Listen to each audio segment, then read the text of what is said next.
แล้วก็อันนี้ก็ฝั่งโน้นก็จะเป็นคนนั่งอีกฝั่งนึงเห็นป่าว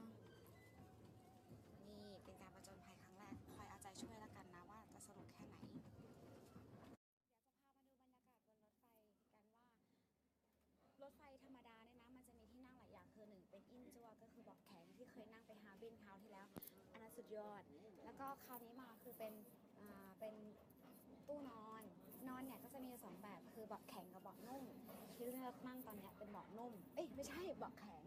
แต่แข็งของเขาอ่ะไม่ใช่แข็งเหมือนไม้กระดานเลยนะมันมีเบาะรองให้อยู่แล้วสบายมากเดี๋ยวเรามาดูกันเข้ามาก็จะมีกระจกด้วยมีแบบที่ให้ล้างหน้าแปรงฟันหรืออะไรอย่างนี้นะก็พอเดินเข้ามานี่ก็เป็นบรรยากาศข้างในรถนี่อันนี้คือเบาะแข็งที่ว่าก็จะมีทั้งหมดอยู่3เตียงซ้อนกันขึ้นมาอย่างนี้ใครที่อยู่ข้างบนก็จะแบบอึดอัดนิดนึงเพราะว่ามันอยู่ใกล้กับเพดานมากจะลุกจะนอนก็ระวังหัวให้ดีอันนี้ก็เป็นชั้นกลางแล้วก็นี่ก็เป็นชั้นล่างสุดจะสบายหน่อยเพราะว่าที่นั่งกว้างมากแล้วก็แถมมีโต๊ะส่วนตัวให้ก็จะมองเห็นวิวข้างนอกแต่ถ้าใครไม่มีโต๊ะส่วนตัวเขาก็จะมีที่นั่งให้แบบนี้สามารถมานั่งได้เหมือนกันเขาจะมีที่นั่งให้แบบนี้มานั่งได้เหมือนกันนี่เป็นสภาพข้างในถือว่าส่วนตัวดีนะใช้ได้อยู่ได้อาหารให้เวลาอาหารเช้าแล้ว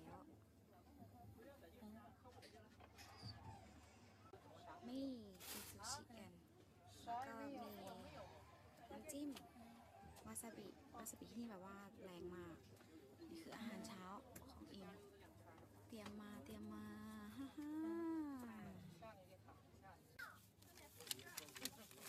่าตอนนี้ก็กำลังกินอาหารเช้านะไม่อยากบอกว่าคนข้างบนคนดังมากไม่เป็นไรหลับได้ก็เดี๋ยวจะเดินทางจากที่นี่ไปไคฟงก็ใช้เวลาประมาณ11 ชั่วโมงไปถึงตอนนี้มัน8:30 ไปถึงก็20:30สุดยอด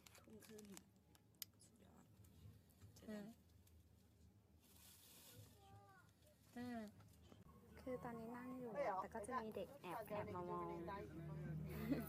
มีเด็กผู้ชายแอบมามองสงสัยจะปิ๊งเอาแล้วเนี่ยมาอีกละมาแอบมองอีกละคนหมูระวังตัวให้ดีนะมีเด็กมาจีบเขาด้วยดูดิเอาแล้วเว้ยคุณหมูแย่แล้วเด็กมาหาแล้วมาประชันชิดเลยทำไงดีล่ะทีเนี้ยดูมาประชันชิด给我看一下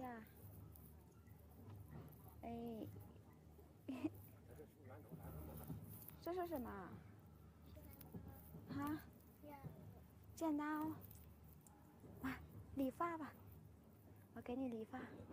要不要要吗不要哦咦你叫什么名啊你叫什么名咦介绍一下你叫什么我叫什么哎呀小弟弟好可爱的你叫什么介绍一下这啥呀这啥这啥啊这是耳塞呀你嗨那是你吗叫什么名知道吗我不知道ชื่ออะไรไม่รู้นอนแหละบ๊ายบายนี่บ๊ายบาย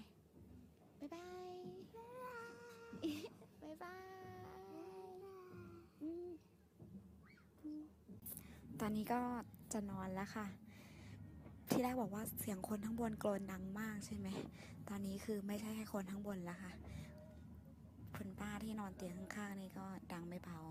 และนอนไปนอนมานะไม่รู้คนข้างบนจะตกลงมาเมื่อไหร่เดี๋ยวเอามือห้อยลงมาซะ